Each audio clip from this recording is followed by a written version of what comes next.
Assalamualaikum warahmatullahi wabarakatuh. Salam sejahtera untuk kita semua. Om Swastiastu, Namo Buddhaya.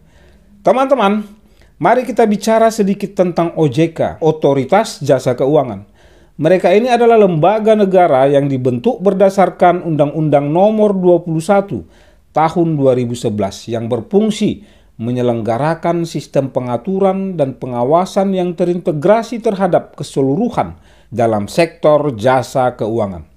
Baik itu di sektor perbankan, pasar modal, dan sektor jasa keuangan non-bank seperti asuransi, dana pensiun, lembaga pembiayaan, dan lembaga jasa keuangan lainnya. Jadi dalam dunia keuangan Indonesia, mereka ini seperti Jedi pada film Star Wars, bijak, ahli, tapi sayang sudah kehilangan sedikit fungsinya sebagai supervisi.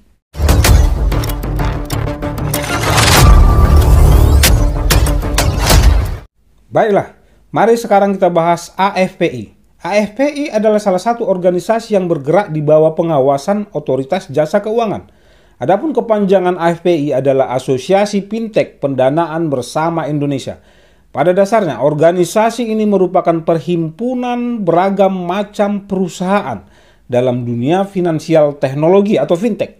Sehingga anggota-anggota AFPI adalah para pelaku bisnis pendanaan berbasis online atau peer-to-peer lending yang ada di Indonesia. Asosiasi milik OJK ini diketahui sudah beroperasi secara resmi sejak tanggal 8 Maret 2019. Artinya, kini AFPI telah berusia lebih kurang 4 tahun. Pertama berdirinya, jumlah anggota AFPI adalah sekitar 100-an perusahaan fintech peer-to-peer lending. Jumlah terupdate-nya sekarang ya kita tidak tahu, bisa 120-an pinjol atau 150-an, ya terserahlah.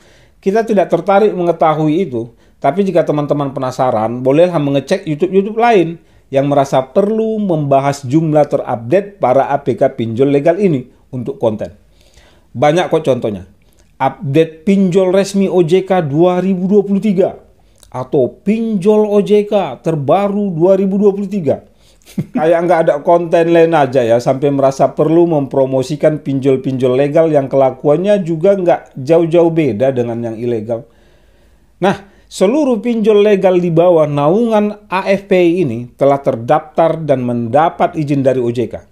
Dasar hukum penyelenggaraan AFPI adalah sesuai dengan surat nomor S/5D.05/2019.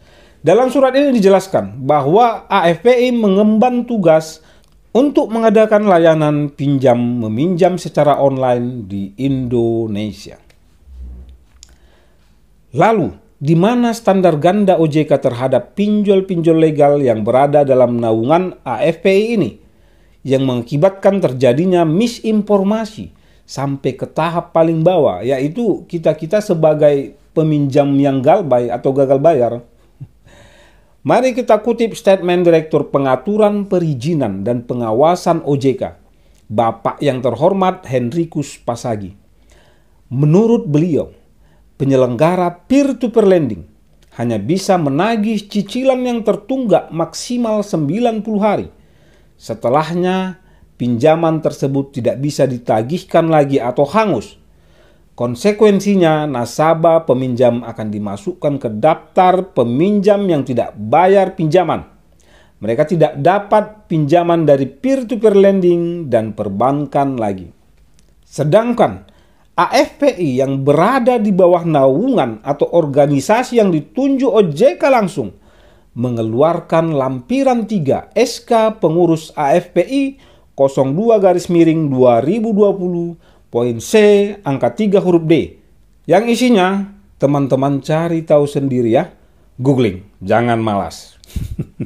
Kesimpulannya teman-teman yang saat ini sedang galbay karena berbagai macam alasan. Jangan menyusahkan orang tua, saudara, teman-teman, ataupun tetangga. Dan bahkan jangan coba-coba berharap kepada pemerintah.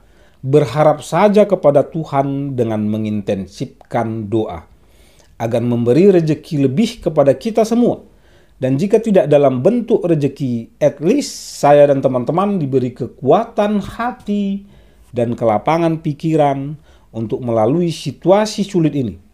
Jika teman-teman merasa mendapat sedikit pencerahan dari Tuhan melalui saya, boleh dukung saya dengan subscribe, like, dan komentar yang baik.